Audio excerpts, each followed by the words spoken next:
In Revelation 14, we meet 144,000 people who had the name of Jesus and the Father on their foreheads. And this is an interesting picture here. Who are these 144,000 people? What does the number 144,000 mean? Well, one thing that's helpful to remember in Revelation is that numbers mean things, sometimes in a different way than they do in historical narratives, because Revelation is an apocalyptic work that shows this thing by pictures. It seems to represent all of God's people from the Old Testament and the New Testament. Who are the 144,000 of Revelation 7 and 14? The Jehovah's Witnesses teach that only 144,000 people will gain heaven. They base their doctrine upon passages that are found in the book of Revelation, chapters 7 and 14. Who are the 144,000 mentioned in these video? The 12 tribes of Israel, times the 12 apostles and those that they represent, times a very great number, 1,000. And so 12 times 1,000 is 144,000. And these are marked with the seal of God on their foreheads. This shows us that they bow to the Lamb and to his Father, and we can contrast this with the mark of the beast that appears on those who do not belong to the Lamb.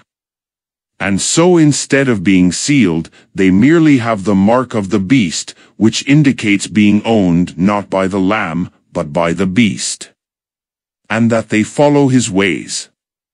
And so there's a contrast between the 144,000 in Revelation 14, and those who are sealed with the name of the Lamb and his Father, and those that do not have that seal on them. Twice in this book, mention is made of a group consisting of 144,000. In Revelation chapter 7:1, John heard of 144,000, 12,000 each from 12 different Israelite tribes, servants of God who had been sealed on their foreheads. They were thus obviously redeemed people. Also, the apostle saw a great multitude, which no man can number, out of every nation. These two were redeemed individuals who had been made white in the Lamb's blood. They had victoriously triumphed over tribulation, and they served God continuously in his temple. The Lamb and the 144,000, Revelation 14 verses 1-5. Then I looked, and behold, on Mount Zion stood the Lamb, and with him 144,000 who had his name and his Father's name written on their foreheads. And I heard a voice from heaven like the roar of many waters and like the sound of loud thunder. The voice I heard was like the sound of harpists playing on their harps, and they were singing a new song before the throne and before the 4 living creatures and before the elders. No one could learn that song except the 144,000 who had been redeemed from the earth. It is these who have not defiled themselves with women, for they are virgins. It is these who follow the Lamb wherever he goes. These have been redeemed from mankind as first fruits for God and the Lamb, and in their mouth no lie was found, for they are blameless. Are there any Gentiles in the 144,000? If only a literal 144,000 Israelites will enter heaven, then not one Gentile has the hope of the kingdom of heaven. However, the Lord was plainly alluding to Gentiles when he stated that many shall come from the east and the west, and shall sit down with Abraham and Isaac and Jacob in the kingdom of heaven. Matthew 8 verse 11. Are the tribes of Ephraim or Dan included in the 144,000? If the tribes of Revelation 7 are to be literally pressed, not a person from either Ephraim or Dan will enter heaven, for they are excluded from the list. This would mean that Old Testament heroes like Joshua from Ephraim and Samson from Dan will not be in heaven. The fact is, mention of the tribe of Joseph, Revelation 7 verse 8, which was not a tribe at all in a literal sense, is evidence of the symbolism of this context. Evidence of the 144,000 being in heaven.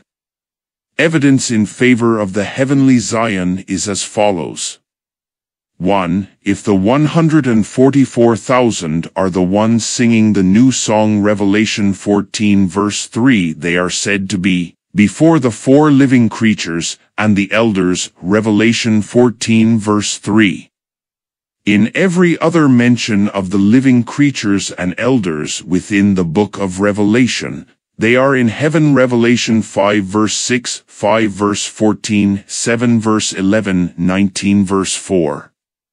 2. It appears that the scene takes place before the throne of God, Revelation 14 verse 3 and Revelation 14 verse 5.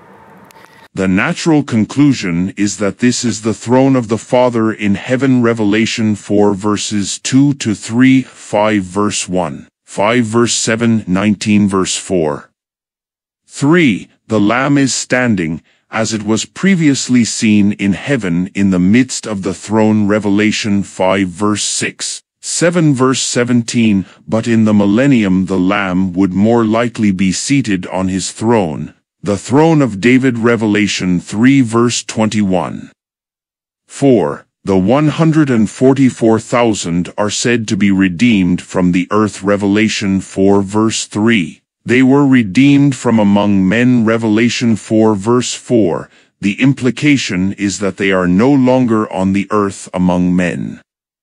The problem with taking this as a heavenly scene, the heavenly Mount Zion, is how to explain the failure of the sealing of the 144,000 for protection. Revelation 7 verses 1 to 3, winky face, which has now apparently resulted in their death.